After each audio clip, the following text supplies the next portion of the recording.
Yesterday, I was in conversation with Visual Butch uh, as a part of the ICF conclave on do institutions need coaching.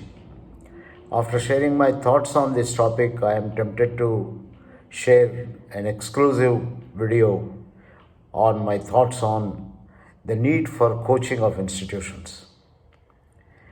Yesterday, I started with a very interesting experience we had with Lawrence School Sanawar, where sometime in 1975, Shomi Das, the headmaster of that school, invited Ravi Mathai to have a look at the school and the way he was leading the school, and saying that he was so happy, he is doing an extremely good job. He was being invited by Administrative Staff College, NCERT, and so many places. His teachers are doing well, students are doing well, but sometimes he feels that he can't believe that he has been so successful.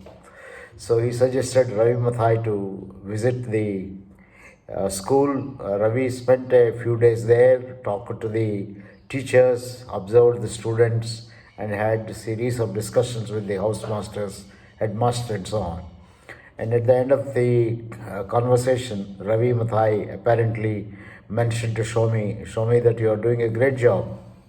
Your teachers are very happy with you. Your students are also doing well. Your results are good, and we find the atmosphere to be great. There is only one thing that I noticed as I talked to most of your faculty. They seem to, for almost anything that we suggest, they seem to say that let us check this with Shomi, which means that your success has created new dependencies on the part of the faculty, and maybe they could take a lot more initiative and do many more things. So Shomi said, so how do we go about doing this? Now this is also a problem. Sometimes I feel that the institution has become too much dependent on me, though I need to do something.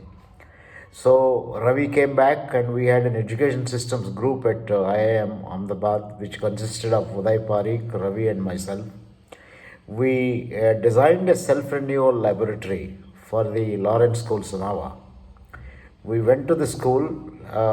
Morning, of course, the school used to function as usual. And across about 5 different afternoons, we had a series of exercises conducted. We got the school climate surveyed. We administered quite a few of the psychometric tests, and we also got the teachers to work in groups. There are a group of housemasters, group of teachers, and group of different subject matter specialists, and asked them to identify what is good in the school, what is not so good in the school. They did some kind of a SWOT analysis and their recommendations for the future to become even a better school. So after this diagnosis, which we called as a self-renewal laboratory, and presenting to them the school climate questionnaire feedback and so on, we found that there are a lot of expectations, unwritten, unstated expectations of teachers from the headmaster from the teachers, or the housemasters from the other teachers, and so on. I think there are different groups. There are administrative group, there are students, there are other kind of groups and things like that. So we had a series of role negotiation exercises to exchange views, and ultimately the objective was to create some kind of a more effective kind of school. Just to mention a small thing, I still recollect most of the faculty said that whenever the headmaster goes on tour, we miss him. We would like him to be present more so that he can keep guiding us a lot more.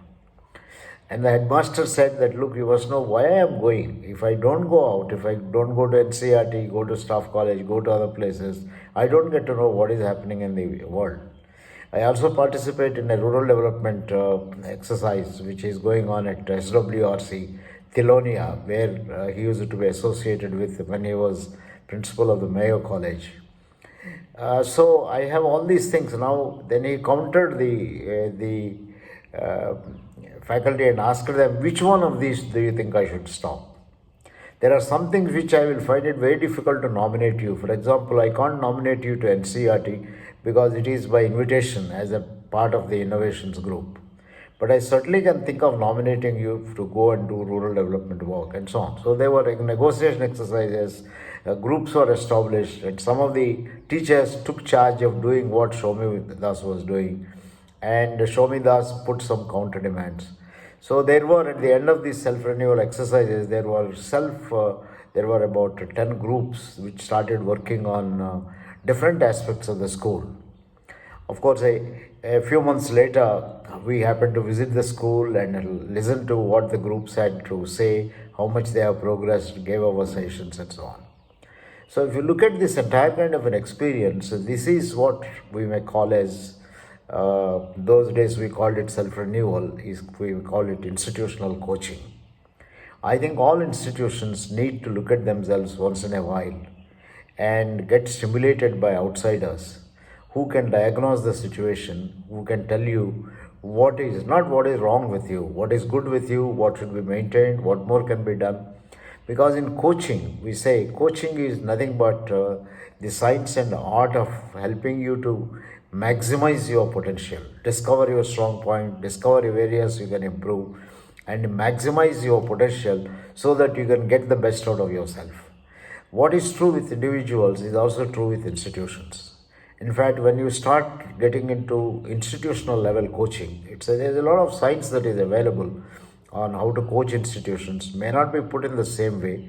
All that we have talked in earlier years about organization development, I think one of the earlier books that was written on OD by Golumbiewiski and others was on OD in schools, filled with a lot of exercises and experiences.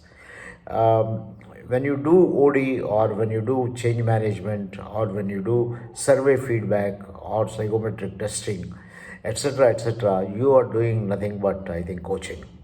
Coaching is the science of helping people to discover the best in themselves. The big difference between individual coaching and institutional coaching is individual coaching focuses on individuals, whereas institutional coaching focuses on collectives. Certainly, it focuses on individuals too, like headmaster as the leader, housemasters as leaders, or heads of departments as leaders, students as I think leaders, learners, administrative staff and support staff as the leaders, managers, and things like that. So every entity, every stakeholder that is associated with an institution need to be helped, coached to discover where they are, what more they can do, and so on. So when you do a self-renewal or institutional coaching, or you call it OD or whatever you call, the specialist requires a very similar kind of a knowledge and depth like an individual coach. You need to be a good listener, you need to be a good diagnostician, you need to also be responding, you need to empathize, you need to understand, you need to help the person or the institution to develop a series of activity plans or actions so that they can maximize their potential. I have found in my own work with various institutions, the self-renewal laboratories or change management exercises are excellent tools of coaching an institution to maximize its own kind of potential.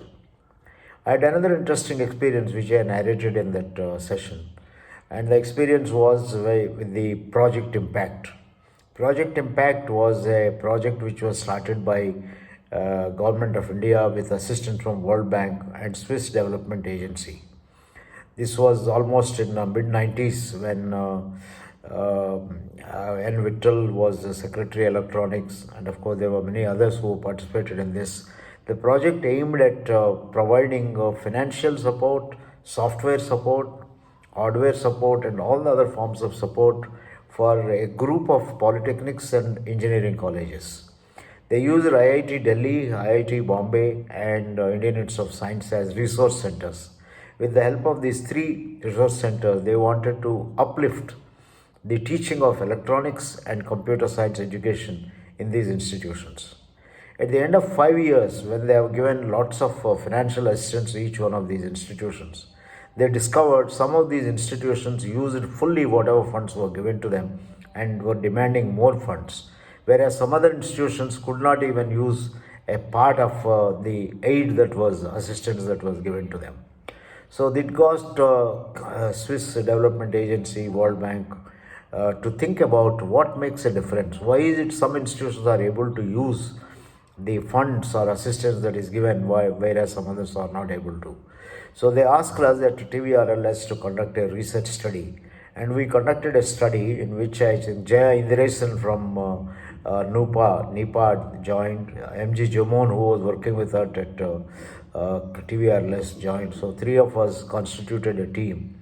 We developed a 120 item organizational or institutional environment survey. This questionnaire was developed after interacting with some of the faculty, students, alumni of some of these institutions to measure various dimensions of the institutional culture, which include the leadership culture, learning culture, support facilities like library culture, laboratory culture, and so on. And this questionnaire was used for support staff, for students, for teachers, for all stakeholders that were a part of these institutions.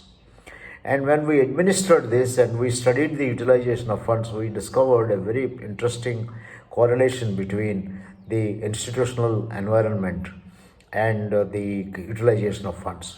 And we concluded that those institutions that have a very positive climate on this questionnaire that we have developed on variety of dimensions had more capability to utilize the funds, which means that they were more innovative, they were receptive, they were learning and in turn benefiting the students, and that enhanced the placement opportunities and things of that kind. So this is another form of coaching, and once we got the results, Swiss Development Agency for Cooperation got all these institutions we surveyed and started conducting a series of seminars, which I now call them as coaching seminars. MSS Vardhan, who used to help them at that time, actively participated in this. Indian Institute of Science, IIT Bombay, and IIT Delhi faculty who are involved also participated. And essentially, this was meant to help people to understand their own kind of a climate and help them to improve the climate so that they can in future, whenever opportunities come up, can maximize their own kind of potential. So this is another coaching help that we were able to provide. So in conclusion, what I want to say is we have lots and lots of experiences available on institutional coaching. When you coach an institute, you're coaching the leaders, you're coaching various heads of departments, various stakeholders, you're even coaching the alumni, support staff, and a whole lot of other people. And when you do this kind of a coaching of collectives, you are having maximizing the impact. Just imagine a school gets helped and hundreds of even thousands of students go through the school. So is an engineering college or a polytechnic. Hundreds and thousands of people go through this. So one small thing that you can improve in an institution can go a long way in changing the lives of people. It may enhance the quality of students, it may enhance their placement opportunities, it may enhance the productivity of the faculty, it may create new systems of performance management, it may build a new brand and things of that kind. A whole lot of things. Just as individuals become better leaders, better versions of themselves through individual coaching, institutions can become better versions of themselves. So institutional coaching. So I would strongly recommend institutions to get into this. The tools that we have developed are available in IIMA working papers, measuring and managing institutional environment. If you go onto the net and type the details, you will get it. Otherwise, you can write to me. But I also think that organizations like agencies like ICF should develop a new cadre of people who can become experts in institutional coaching. Not too many institutions have gotten into this. Many institutions are not aware that they need help. They are even shy, like just what is happening in the industrial sector. So I would strongly recommend ICF and other agencies to think of starting a stream of building institutional coaches and institutional coaching and build a body of knowledge. If you have any interest in this, please do write to me at tvrao@tvrao.com. Thank you very much for listening to this.